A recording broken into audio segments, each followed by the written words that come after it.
What's up, folks? Welcome to my channel German Talks, and I hope you're doing safe and excellent as always. Well, today I have brought up this topic of transfer pricing and its marriage with procurement as a function in a multinational organization, and how does it shape uh, procurement as an arm. So I'll be coming up with some interesting examples around it, so stay tuned till the end of the video and I'll hope you'll find it interesting.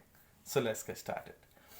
Well, transfer pricing is actually uh, the price at which two entities under the same company deal with each other in the business of buying and selling within the company, as if it's done at an arm's length distance. That means that with an unrelated party, or at a fair market value.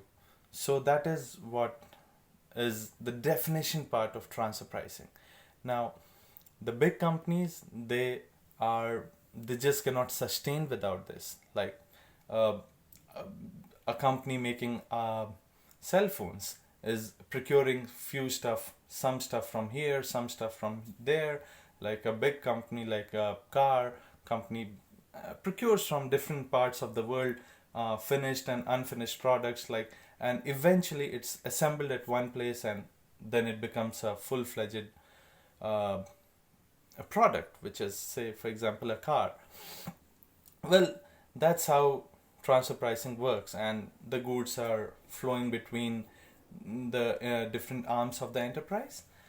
But how it is how it is linked to procurement as a function?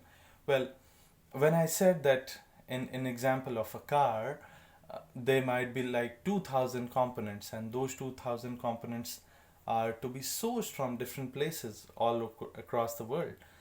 So procurement is the function which is actually doing that, the work of buying stuff from different places in the world.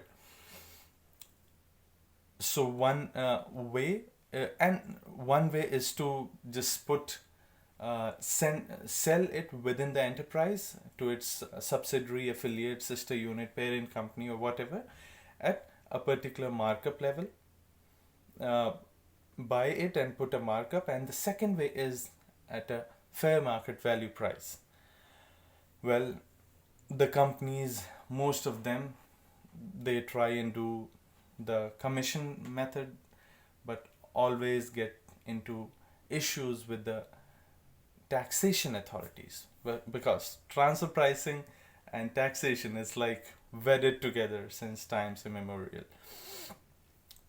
So how to establish a fair market price is the most difficult and the most trickiest thing in any transfer pricing arrangement. Well, like I said, procurement. Now, in a big company, say for example, there is a coffee making company or a chocolate manufacturing company. Now, one of the most important raw material is coffee beans. Now, coffee beans can be sourced through 5 or 10 or 15 African countries.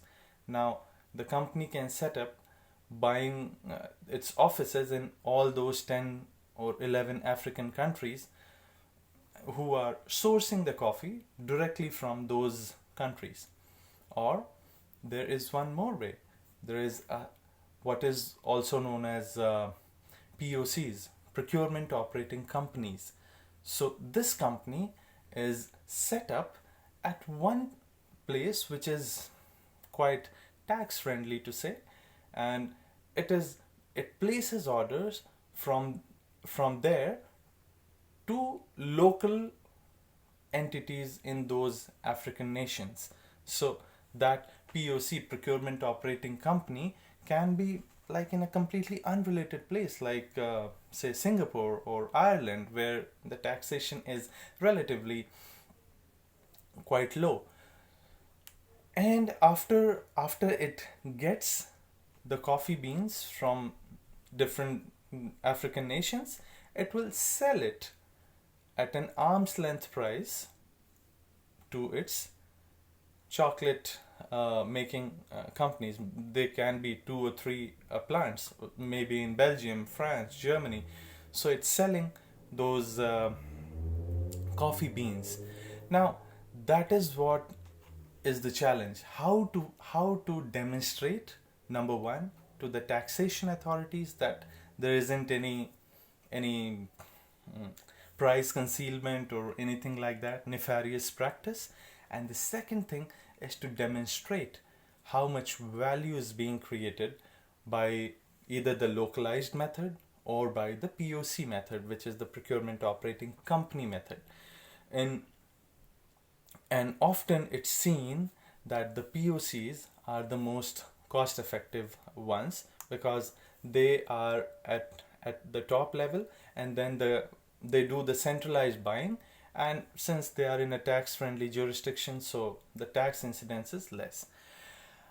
Well, there are times when the if the relationship becomes too old, say for example the POC is in Singapore and it is placing orders to the coffee for coffee beans to its local entity in Ghana or South Africa.